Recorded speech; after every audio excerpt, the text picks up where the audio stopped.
Okay, so ilagay na natin yung mga door natin kung saan dapat sila lagay. So gamitin muna natin itong door na to. Click natin yan and then move. Okay, so tag natin sa area na to. Then click.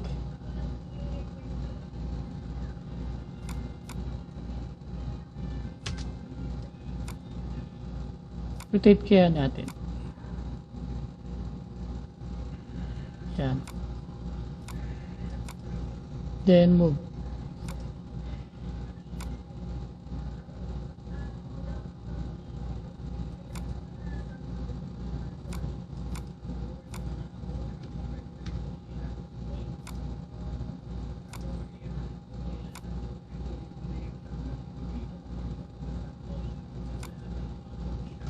Okay? Pwede na rin natin itong i-copy or i-mirror.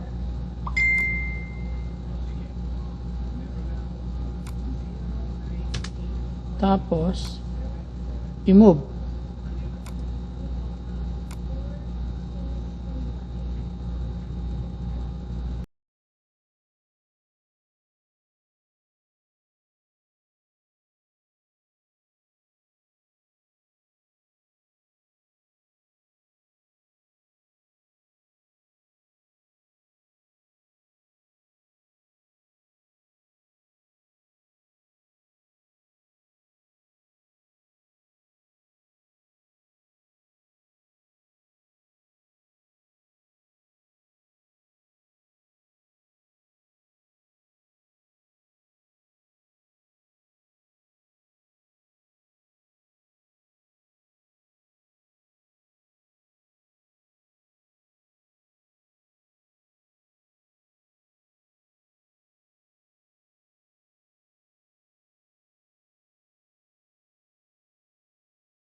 Okay, so dahil na-insert na natin yung ating window and door, pwede na natin itong tanggalin sa eksena.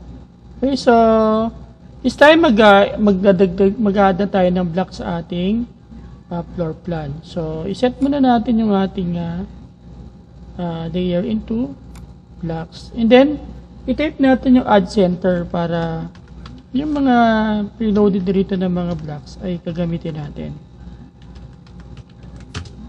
Okay? So punta tayo dito sa home space. Then punta tayo sa blocks. Drag lang natin ito na i-drag dyan. Bed queen, dining set, sofa,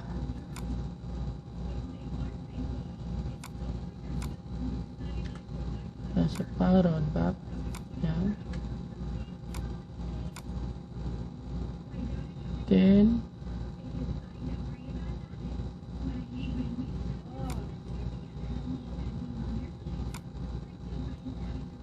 tayo sa house designer blocks.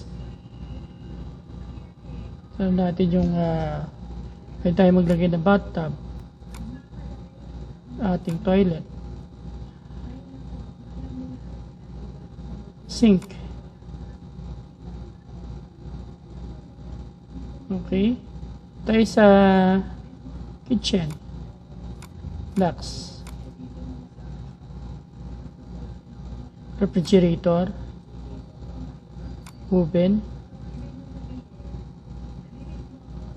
sink. Okay, so ano pa ba pwede natin i-add dyan? Hydraulic. Okay na yan. Okay, so i-close na natin ito. So ito yung mga insert natin sa ating floor plan. Okay, so i-place na natin yung ating bed dito sa ating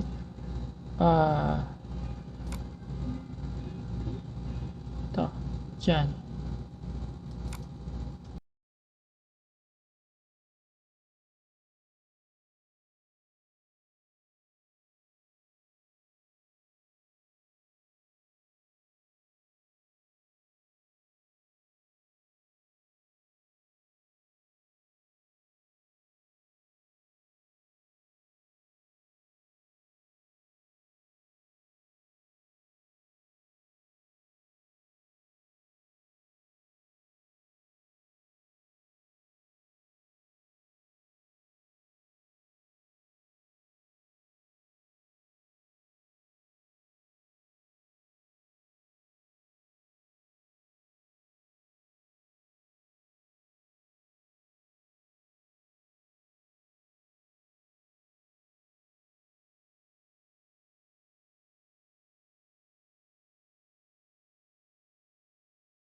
Okay, so maglagay rin tayo ng hatches. So, punta muna ulit tayo sa ating layer. O layers panel. And then, magdagdag tayo dito ng bagong layer. Pangalanan natin ng hatches or hatch. So, i-activate natin siya. Gawin natin ng kulay nito ay ito. Okay. Push natin yan. Punta tayo sa hatch. Then, solid color.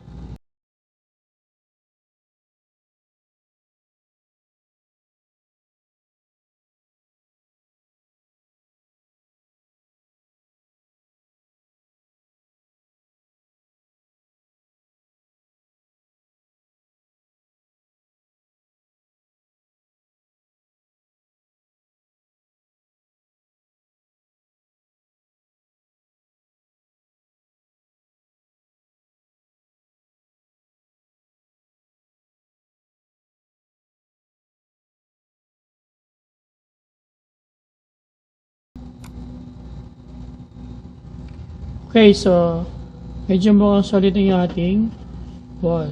Then maglagay tayo ng text para ma-identify natin yung bawat parts ng ating floor plan. So going to home tab, tayo sa multi-line text, drag natin dito.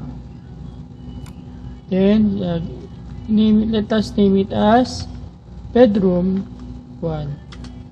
Then, select natin ito. Set natin yung size nito as 1 foot. Then, click outside. Ito yun.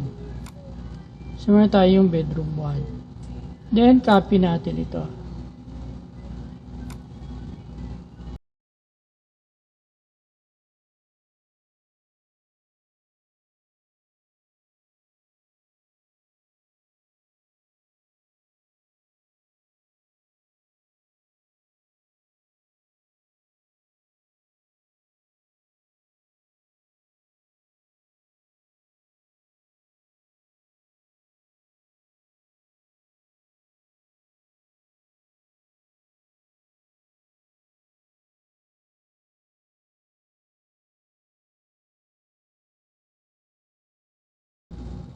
Okay, so this time, lalagyan naman natin siya ng dimension. So, sinet ko na yung dimension para sa ating layer.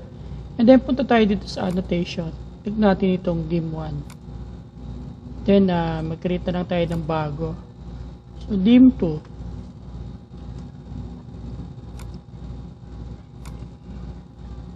Continue. And then, i-set natin itong symbol in arrows into architectural. Okay, so gawin natin itong 90, itong jog angle. Okay, yung ating text, centered, okay yan. Align with dimension line. Fit, itong ating scale, gawin natin 5. Fit, na 5 foot. Okay. Okay, then close. So, gamitin natin ito yung linear dimension. So, kunin natin dimension ito. Click natin dyan. Ito, and then drag. So, medyo masyadong mataas yung ating doon. Balik tayo rito sa ating annotation, dim 2, and then modify. So, text. Okay. Fit. Primary units, gawin natin architectural. Then, click OK. Close. So, linear dimension ulit. Diyan, ito. Ayan. Tapos, natin yun. Ito.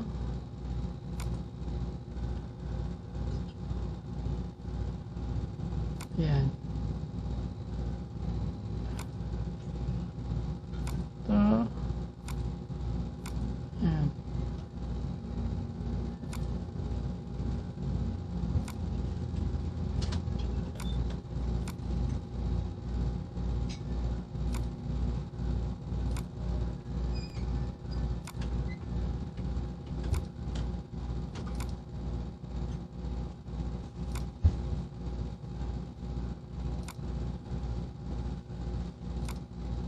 Then, pwede rin dito.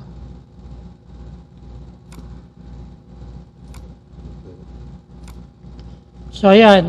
Nailagay na natin yung, naipakita na natin yung dimension ng ating floor.